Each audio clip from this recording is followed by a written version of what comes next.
ओम गणेशाय नमः। ओम नमः शिवाय। मैं निखिल ज्योतिष आचार्य आप सभी का मेरे चैनल पर पुनः स्वागत करता हूं। आशा करता हूं कि आप सभी स्वस्थ होंगे। महादेव की कृपा आप सभी पर सदैव बनी रहे। ये वीडियो मकर यानी कि कैप्रिकॉर्न के लिए अत्यंत विशेष है, क्योंकि वीडियो है 11 से 17 नवंबर 2024 के साप्ताहिक राशिफल के बारे में। कैसा रहेगा मकर के लिए आने वाला सप्ताह।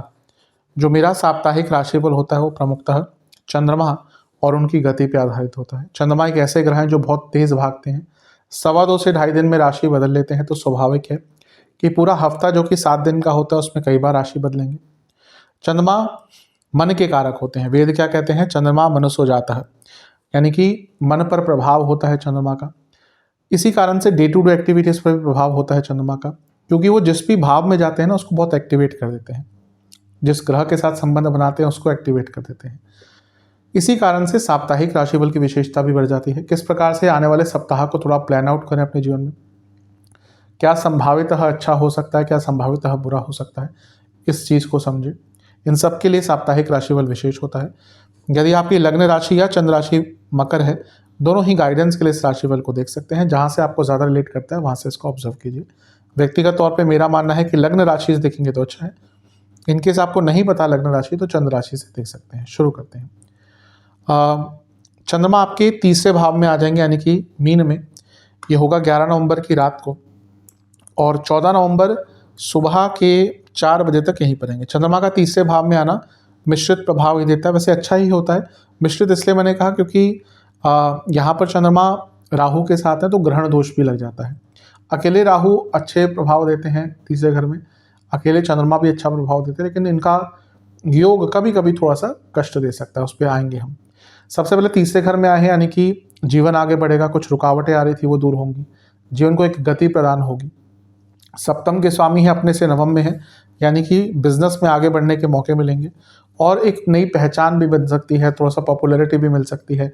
अब क्योंकि हम चंद्रमा की बात करते हैं तो ये लॉन्ग टर्म नहीं होता, शॉर्ट टर्म ही होता है। तो कुछ टाइम के लिए आपकी पॉपुलैरिटी बढ़ सकती है। लेकिन यहाँ पे राहु के साथ है तो ग्रहण दोष लग गया। इसी कारण से अपनी कम्युनिकेशन पर ध्यान दीजिएगा। बोलेंगे कुछ और लोग कुछ और समझेंगे और इसके कारण प्रॉब्लम हो सकती है। सप्तमेश है चंद्रमा, तो इवन वैवाहिक जीवन में भी थोड़ा सा ध्यान दीजिएगा, क्योंकि कम्युनिकेशन गैप, कम्युनिकेशन प्रॉब्लम्स आ सकती है। जल्दबाजी से बचना है, अचानक से यात्राएं प्लान नहीं करनी, और कुछ भी किसी को बोलने से पहले या कुछ कमिटमेंट ऐसी मत कीजिएगा जो आपको 100% कन्फर्म नहीं है कि आप नहीं कर सकते, क्योंकि उसके कारण फिर आगे चलकर प्रॉब्लम्स आपको फेस करनी पड़ेंगी। नवांश कुंडली बता रही है कि जल्दबाजी से बचना है। दशांश कुंडली कार्य क्षेत्र में अच्छा काम करने की सक्षमता रहेगी, बस गुस्से से दूर रहना है। बिजनेस लाभ होता वो दिख रहा है। प्लानिंग के लिए अच्छा टाइम है। फ्यूचर में क्या करना है उसका एक दृष्टिकोण प्राप्त हो सकता है। जहाँ तक लव लाइफ की बात है, बहुत अच्छा समय है। चीज़ें ठीक हो सकती हैं, प्रॉब्लम्स का निवारण प्राप्त हो सकता है। वैवाहिक जीवन शॉर्टकट्स बहुत ले रहे हैं, कन्वर्सेशन से दूर भाग रहे हैं। अगर ऐसा हो रहा है तो कन्वर्सेशन कीजिए। जहाँ तक स्टूडेंट्स की बात है, बहुत अच्छा समय है, लेकिन अपने स्किल्स को और इम्प्रूव कीजिए। सेहत के अनुसार बीपी की प्रॉब्लम, गले के रोग और लिवर की प्रॉब्लम अगर ऑलरेडी है तो दिक्कत होगी। सर्वाष्टक में आपका चौथा भाव अत्यंत बड़ी है। ये बता रहा है कि इमोशनल लेवल पर कोई बड़ा डिसीजन मत लीजिएगा।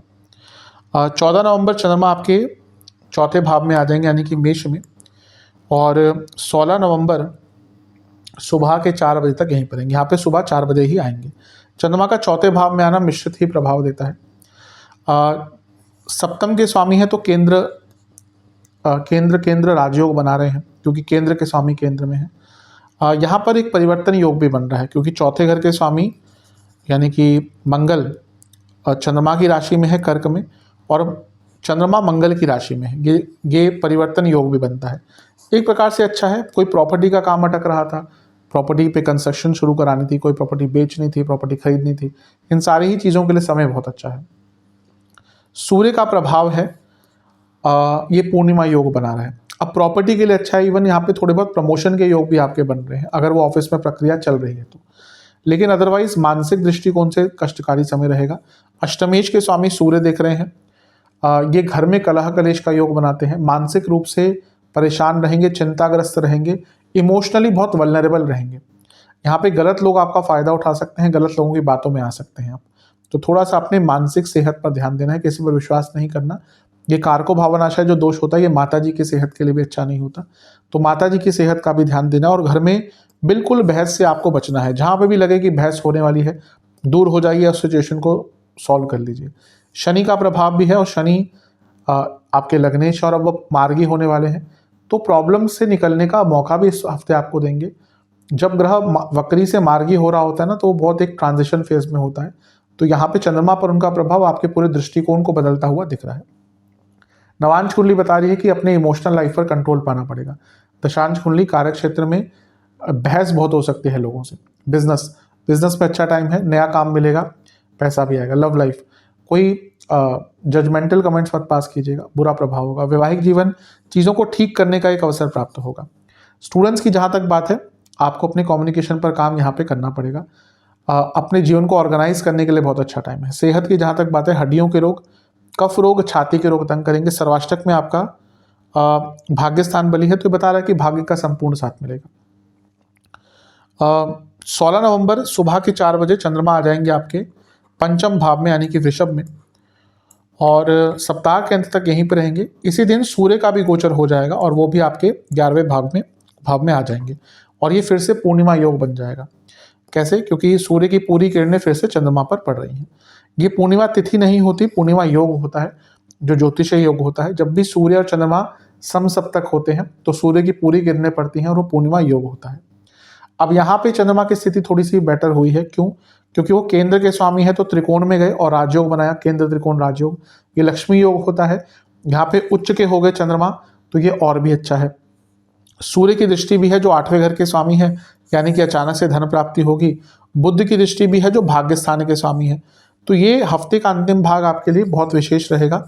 कोई भौतिक कार्य अटक रहा था, पैसों का कार्य अटक रहा था, वैसे ही काम अटक रहा था, वो पूर्ण हो सकता है। लेकिन गुरु वक्री हैं, और बुध की स्थिति ऐसी है कि चंद्रमा पर जब भी उनका प्रभाव होता है तो चंद्रमा को कंफ्यूज करते हैं। तो ओवर थिंकिंग यहाँ पे भी रहेगी, संवेदनशीलता थोड़ी यहाँ पे भी रहेगी। लेकिन करियर हो, बिजनेस हो, धन हो, हर चीज़ में आगे बढ़ने का मौका मिलेगा। क्रिएटिविटी भी आपकी बहुत अच्छी यहाँ पे रहेगी।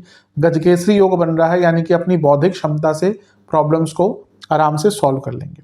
नवांश कुंडली बता रही है प्लानिंग के लिए बहुत अच्छा टाइम है। दशांश कुंडली, कार्य क्षेत्र में अगर जॉब चेंज का प्रयास कर रहे थे, समय अच्छा है। बिजनेस में बहुत अच्छा समय है, बस थोड़ा सा ना रिस्क मत लीजिएगा, क्योंकि यहाँ पे ओवर एक्साइटमेंट भी दिख रही है। लव लाइफ में प्रॉब्लम्स आ सकती हैं। अच्छा खासा रिलेशनशिप चलता हुआ ना यहाँ पे खराब हो सकता है, तो थोड़ा सा केयर रखनी है।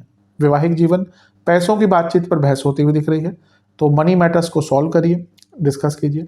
स्टूडेंट्स को थोड़ी सी गाइडेंस की आवश्यकता दिख रही है, और लग भी रहा है कि यहाँ पे गाइडेंस प्राप्त होगी। एग्जाम आदि है तो समय अच्छा है। जहाँ तक सेहत की बात है, लिवर की प्रॉब्लम, स्किन डिसऑर्डर, हड्डियों के रोग। सर्वाष्टक में आपका सप्तम भाव बली है। बिजनेस करते हैं तो नए मौके आएंगे, लेकिन जैसा मैंने कहा ना कि रिस्क नहीं लेना, और थोड़ा सा अपने बिजनेस की मार्केटिंग पर ध्यान देना है। उपाय के स्वरूप में आपको हनुमान चालीसा का और शनि चालीसा का 2-2 बार पाठ करना है, और दोनों ही देवताओं को सरसों के तेल के दिए एक अर्पण करने हैं। आशा करता हूँ कि वीडियो काम आएगी। चैनल पर नए हैं, सब्सक्राइब कीजिए, वीडियो को लाइक कीजिए। मिलता हूँ अगली वीडियो में, तब तक के लिए ओम नमः शिवाय।